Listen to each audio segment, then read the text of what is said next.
to our first video, and this is Jiyoon. I'm Cara. And I'm Juhye. So as we mentioned in our introductory video, if you haven't checked out, you should. We've collected many different topics from exchange students around our school, and here's our first question.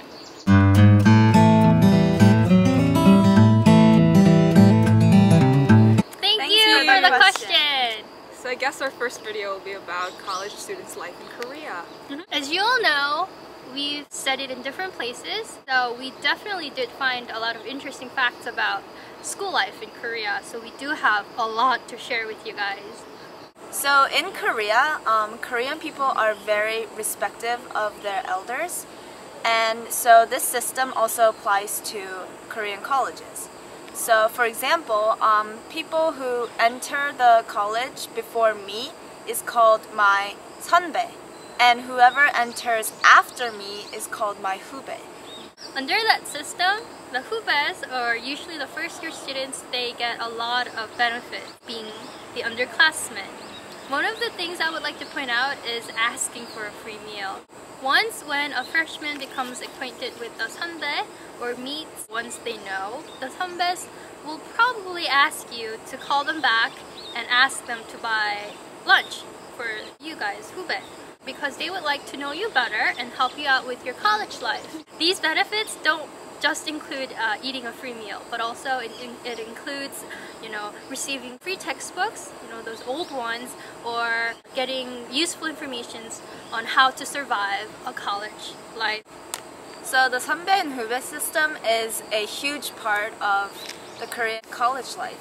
So if you were ever to come to a Korean college, we suggest that you get close to your 선배s and 후배s so that you can give love and receive love.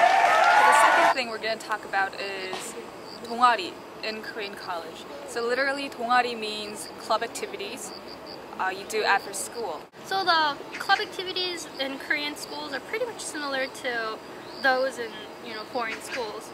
But if there's one thing to compare between Korean schools and American universities, it would be the frats and sororities. We don't have frats or sororities here in Korean schools. Do we? We don't. We don't. We don't. Number 3, drinking! So in Korean college life, drinking is a very big part. You start drinking from your freshman orientation, and then all throughout your college life you're just drinking. So since the legal age for drinking in Korea is 19, college students can drink as from the start of their college life. Drinking is one of the most common ways to bond with other 선배s and hubes, and there are lots of occasions where you have to drink alcohol. But in Korea, or in Korean college life, there are lots of lots of bugs, but there are lots of drinking games. Instead of games such as beer pong that requires a very strong physical endurance, Korean drinking games requires a lot of brain. From the games such as 369, or literally means 369, to Baskin-Robbins 31, and strawberry games. There are so many, and they're just so difficult. I can't do them even when I'm sober, because I'm stupid, I don't know. We thought that we should probably show you guys one of these games. So this is how we start a drinking game. 랜덤 게임, 랜덤 게임. 지윤이가 좋아하는 랜덤 게임.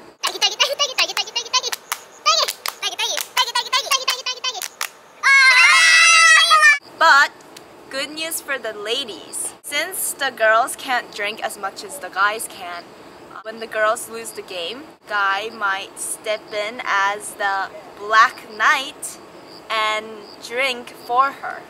As long as you know your limits, you're going to have tons of fun with Korean students drinking soju.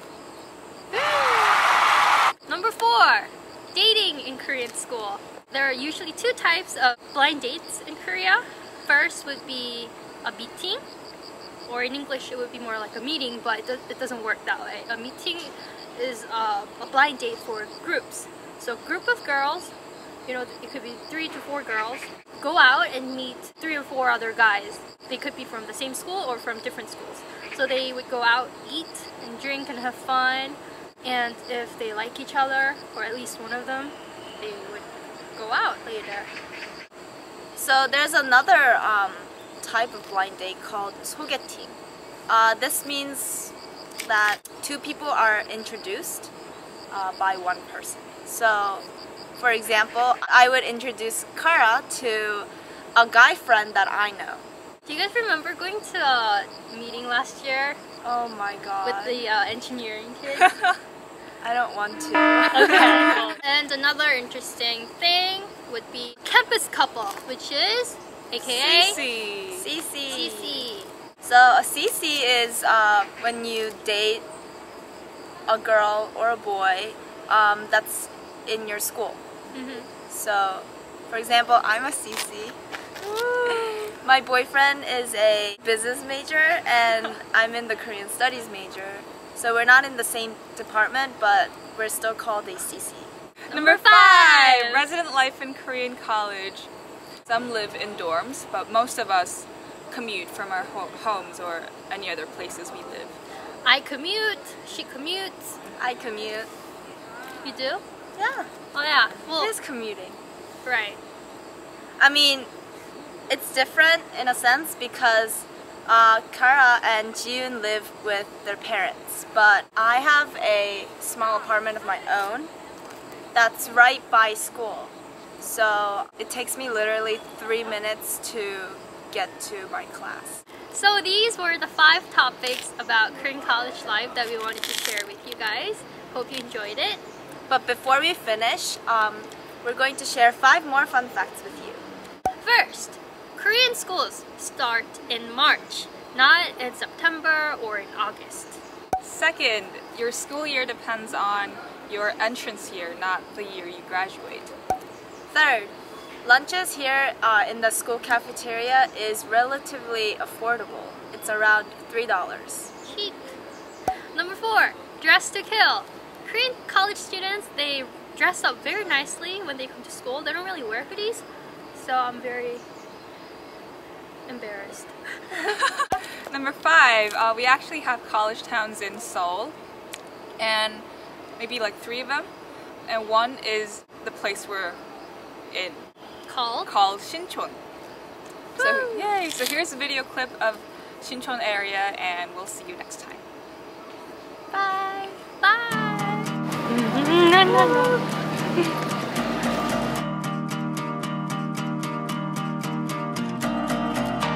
So we're heading to Sinchon right now. Where is it? It's like 10-minute walk. 10-minute walk. Okay, here we go.